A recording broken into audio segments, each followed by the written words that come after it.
Welcome to The Voice. I'm Maxine Lang Seals, and we have Clara Brett and Dr. Charles Bonnet. And we are here today to just voice our opinions on what's happening in the city, in the state, and in the community. As well as the nation. Oh, yes. One of the things that we kind of talked about or threw around was voters' ID. One of the biggest conversations that was going on. But you know my take on that is that irregard to what anyone say that we're gonna need ID. Get your ID. Voters registration card, get your card. Have all of it together and be ready, because this coming election is essential, and all kind of games are gonna be played, you guys. So why not just be prepared for it? You know, Maxine, I heard a take on that. In fact, I saw a take on that. There was a young man, I'm saying a young man, but he was 85 years old. Now, where this would leave him out is that he could not get a valid ID because he does not have a birth certificate. So they're saying that these folk that you can't find a birth certificate for, that may be some of the older generation and people like that, that they would not be able to get this regular ID. Now, there is a vote-only ID that they're thinking about putting out. Okay. But what about the Bible? Many years the Bible was used in place of the home Bible. Yes, yes. It was used. Family Bible. The family Bible was used in place of a birth certificate. So why not use the family Bible to show when he was born, or maybe several affidavits that somebody might know him for a period of time, maybe 10 to 15 years. But Clara, What? 85, baby, most of all our friends are Hello. gone. They are not around, and many people don't have a family Bible indicating some of this information. But what Dr. Bonnet was saying is that they would have a provision just for voting. Voting only. You're saying that ID can only be used? Only be used to vote. Well, that sounds like a winner, of Get course. that ID, get that provisional, and let's vote. In fact, they're saying that the ID will be free. It will be free. If you can't produce any other ID, you can ask them to give you this voter's ID, and right now it's free. It's probably going to depend on how many people have That to go that reminds route. me of my mother telling me about poll tax. Hello. And remind me of my grandmother telling me that she had to pass a test Yes. in order to vote. Now here we go again with this same old mess, only on a different angle. The angle is, we know why. We voted too heavy, girl. Yeah. We went too strong for Obama. That's all that means. And we gotta that go is strong again. our younger generation of young people did something that they weren't expecting to have happen, but they did, as well as the older ones that went out, by droves to vote. But I'm just thinking about how we come up with certain things that will cause us to have anxiety about voting. It's either the district changing its position, how you change the districts. That's what they were in court about. How and finally they came up with some idea of how the districts were going to be aligned, and that's only to discourage a voter. Okay. And I think that's wrong. I think you either decide if it's whatever is happening, you ought to have a chance to vote if you want to vote. And you shouldn't have to have a certain ID. It's enough just having your license and your voter's registration. So why you have to have a voter's ID to vote? We are all the citizens in America. And those that are not citizens, I'm quite sure, will not be able to vote. But if you born in America and been here for 85 years, my goodness, how in the world would you decide that I'm not capable of voting because I have a voter's registration, but I can't vote because I don't have an ID?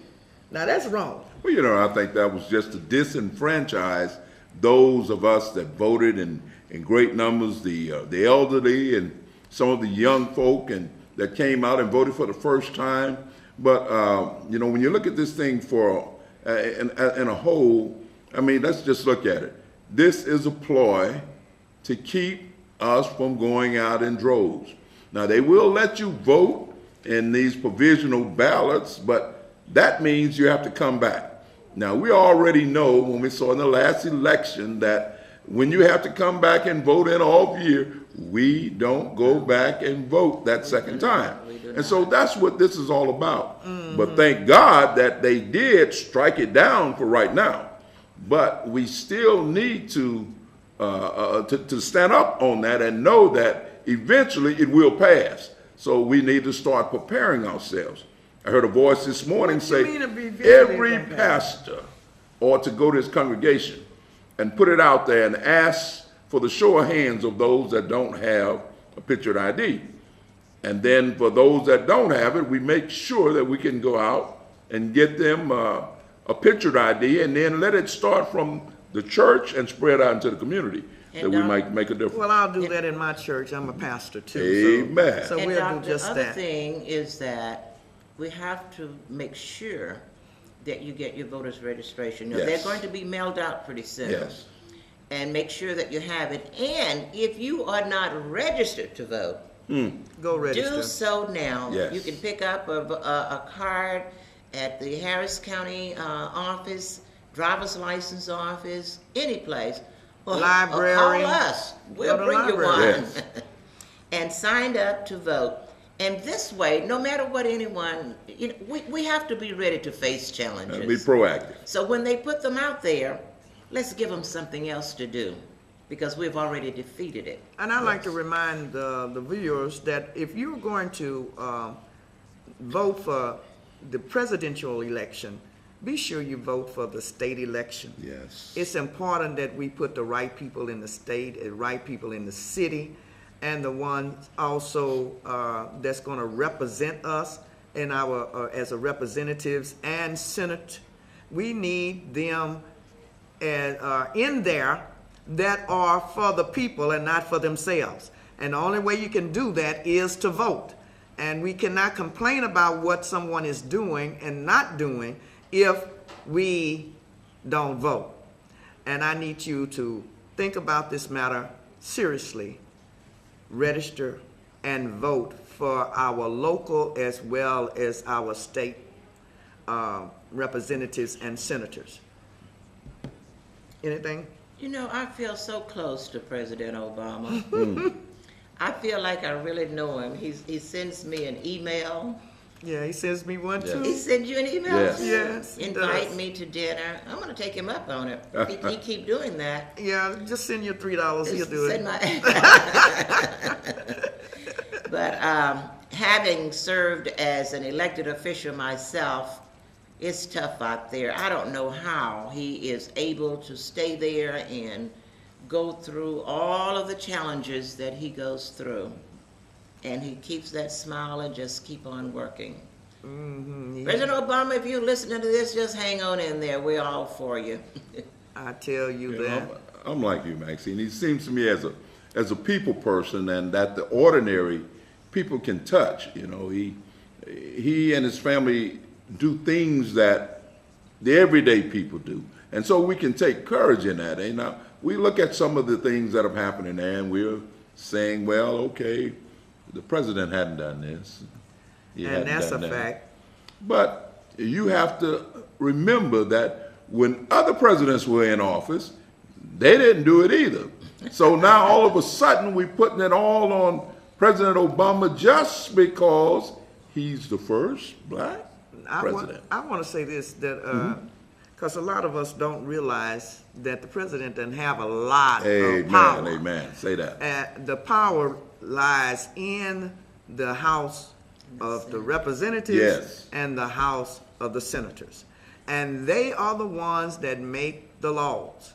And the judges are the ones that, what we call, carry those laws out in court. Now, what we need to understand that what these representatives that we call Democrats and Republicans. I want to bring our attention to the Republican Party. They are good at propaganda.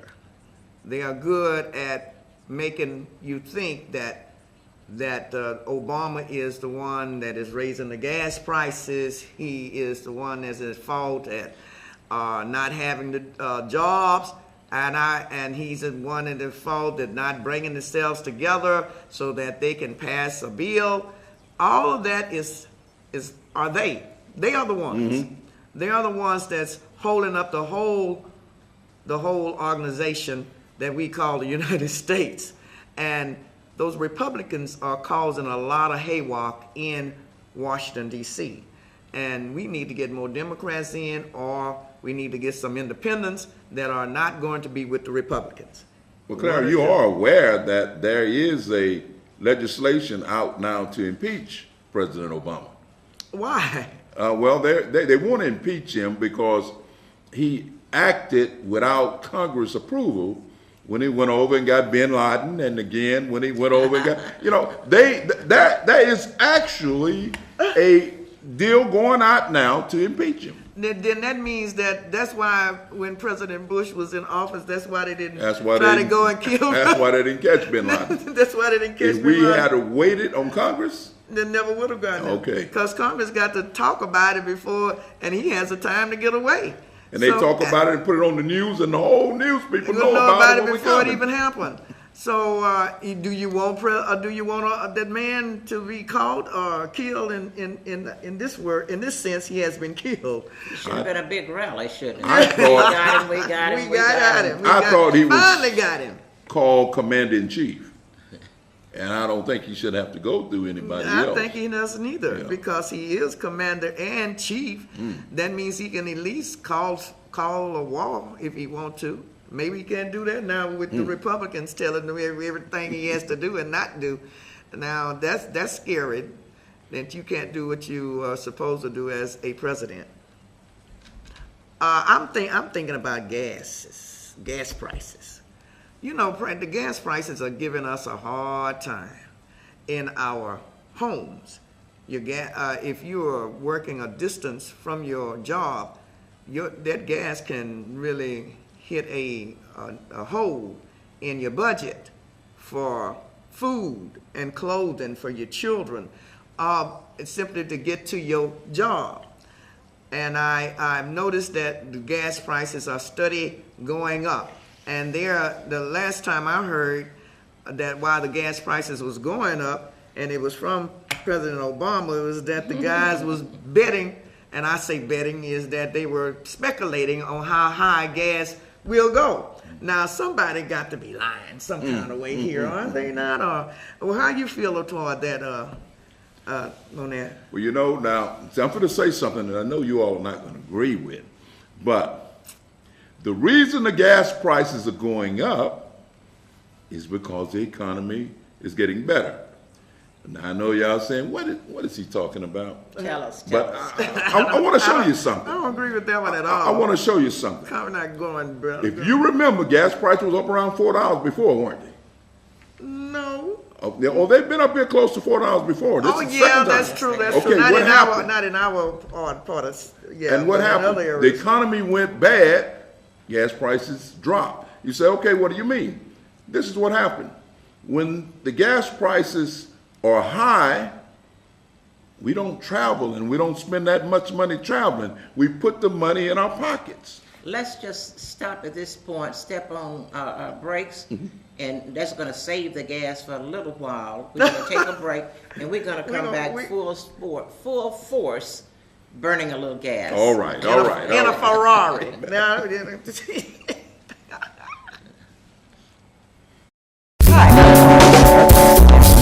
You think your bottom line is better? Then you need to call UHN and let us help you with your bottom line. Call us today at 832-582-7118. That's 832-582-7118. If your business is then Urban District Church Group and Community Organization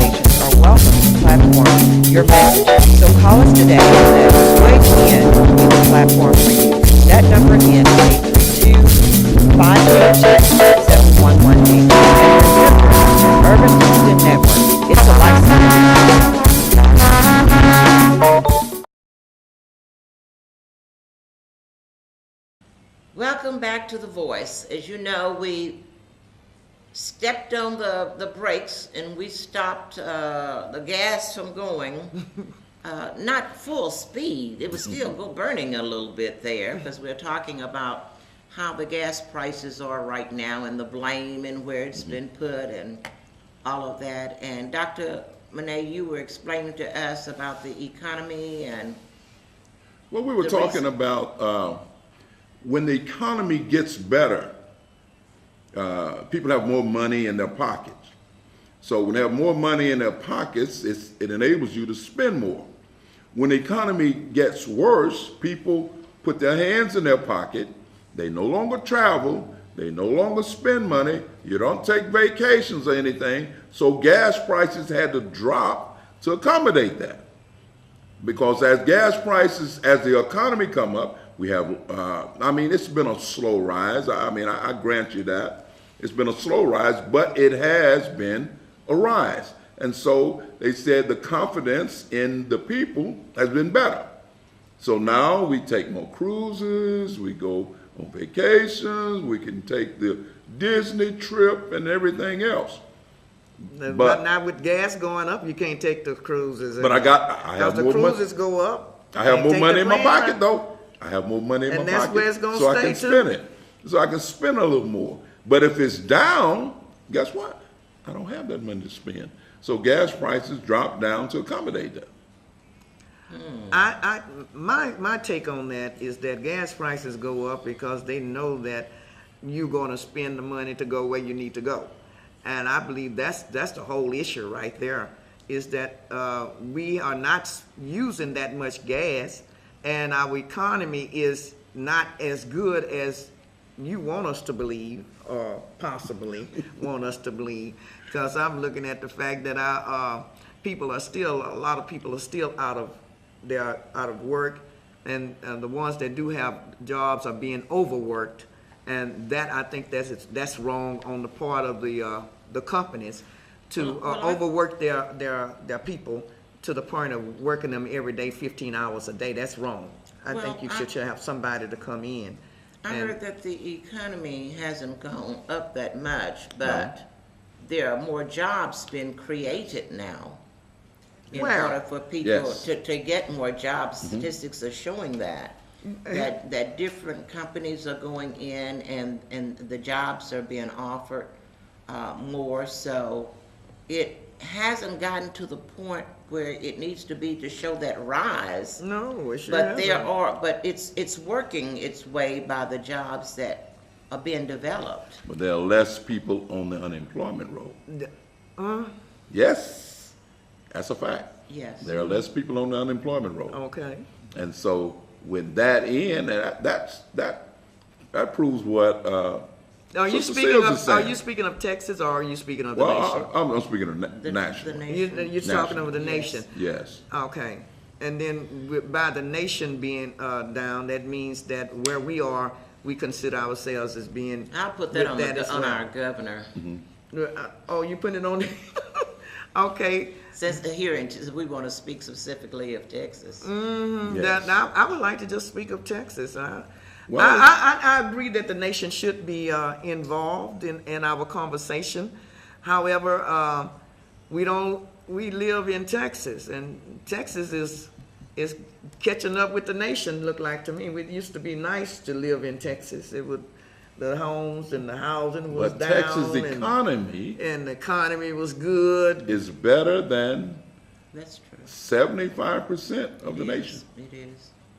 Texas. That's why do you think we have all these new people coming into Houston, Texas, and all around? They're coming in with new job starts, and they're leaving. The snowbirds are coming to Texas and to battle the Texas heat because job situations are better. You can drive down Alameda now. They have these condos that start at $450,000. My goodness. I said, who's buying them? And I told a friend of mine, Emilia Ann White, that works for KCOH, sold his home. He sold it for $600,000. and he went out and bought him another home. But the home that he sold, they moved that one out, and he had a apartment house back. They put 10 condos in there. In the apartment 10 house? condos in that same space that he had his single house. And those 10 condos sold for $540,000 apiece. I say they'll never sell them. They are sold. No, full. Also, how about that? Somebody got some money somewhere. Yeah, because it's sure not me. I like, and possibly some of us that's out there in the viewing audience would like to have that type of money Yes. somewhere in our hand, or pockets, or bank, or whatever. I'd like to see some of the businesses. I like to just rub our elbows with those guys and see what I'm not doing right. But this is a take on that. What is it? The average home space is what? You're probably living in about 21, 23, 2,400 square feet of living area. Right. In the condos, it's about 700 or 800 square feet of living area. That's smaller. Yes. For Okay. 400 to Now, what's the advantage? 700. Well, now you're talking to the wrong person, because I don't see an advantage. I don't either. What's the big deal? What's the big deal? What do they have that? Well, they don't have to mow the lawn, that's for sure. Yeah, well, what's happening, a lot of the people are coming in, and they're in the medical field, and so that proximity brings them closer to the medical center, and they're coming from places where they say that they were actually paying More. 800, 900. So when they see 400,000 and 500,000, That's a big savings. they are jumping on it, and I really didn't understand that, but a good friend of mine that was a realtor took me in and took me through one of them. That's a And big I shook savings. my head, and he said, but Charles, you got to see the real picture. I said, Alex, I don't see a picture. I said, there's nowhere in the world that I would spend $500,000 for this place. Well, actually, they must be coming from where you say the snowbirds. That's New York, New York and Minnesota, they got their brownstones up here. and They're Minnesota, coming and all out here those living other it up. places, and where the cost of living is very high, and homes and housing is high in those areas. So naturally, if you come south and you see something that you paid $300,000 for, $500,000, $800,000 for, and you can get it for $400. That's a good savings. So that's probably why our prices are rising so fast in Texas, is because we have those New Yorkers that are just enjoying this good life, but they never known any other life but hard life, and paying a lot of money. And so maybe that's one reason why that is happening with us. Have you also noticed that we have gotten complacent? And when I say complacent, I mean that we can become satisfied. Yes. Satisfied with how things are working, how if it goes long enough, we'll just accept it.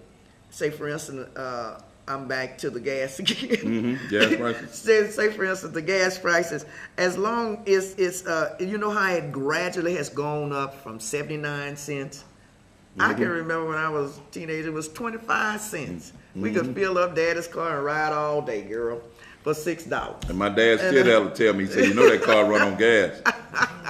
we can fill it up for $6, just run all day long, and part of the other days and everything else. But I'm noticing that every time you want to get people to do what you want done, if you give it to them gradually, a gradual move, and they will be satisfied at whatever you do, and not complain, and just accept it as, okay, I'll go along with it. I've noticed that how gas prices have gone up and up and up, and we have never complained about it. And I'm talking about complain to our not only our president, we should be complaining to our representatives and our senators, because most of the time they're not even paying any gas prices. They ride around in limousines. Y'all understand what I'm saying here? And they're not interested in our well-being. They're supposed to represent the people. And how can you represent the people when you are enjoying a good life? It kind of reminds you of Rome. How the Romans had to go through high taxes, had to go through a lot of things that they didn't have to go through because of their senators and their representatives. And we have the same thing happening with us today. Do you feel that way? That because they are so satisfied with their life, that's why it's so hard for them to get out of to move them out of a position as a representative or a senator? Well, you know, for so Staying in long for 50 years, we've put them in, and we forget and they don't have anybody to run against a lot of them, and so we vote them right back in. But when we get to some of these points that we're dealing with, and I think the main problem with the gas is that when you talk about Houston, it's such a wide area, and most of the people don't live in the sub, in the inner city of Houston, but they're on the outskirts, and so therefore we have to you have to drive. But when are going Bottom line. When are we going to come up with something much better than a car? Why can't we come up with monorail? Something that's in the sky that won't even. Well, Clara, that goes back to what you were saying about complacent, and I wish we had more time that we could talk more about that, because this community itself, we have come so complacent. Mm-hmm. There is so much that needs to be done. Remember when we used to have a Gordon Jewelry, Yeah. Yes. a Kmart up there, You're Western right. Yes. Auto, Yes. all of those, and now we're Yes. happy with the Fiesta. Yeah, we're And just of course, satisfied. They gave us a track, and we can't cross the track, and that becomes part of us. And we are just as happy. And those of us that lives in those big, fine homes, like you say, are just as pleased and don't realize that those like me that live behind you don't have, but you're still part of. Yes. Right. So, And we got to start thinking of others. We need to start thinking about but others. let me just thank each of you for this conversation that we've had. I think it's been really interesting, and I hope that the audience have truly enjoyed it. So, And I would like to say that if you are interested in being a part of The Voice, you're welcome to come every third Sunday evening around about 3:30 p.m. at 11139 Homestead. That's New Faith Baptist Church. We will be recording right here, and you can have a voice. in behalf. And on the behalf of Dr. Monette, myself, and Maxine, we are remembering that UHN 46. 43.5, it's a lifestyle. Thank you for watching.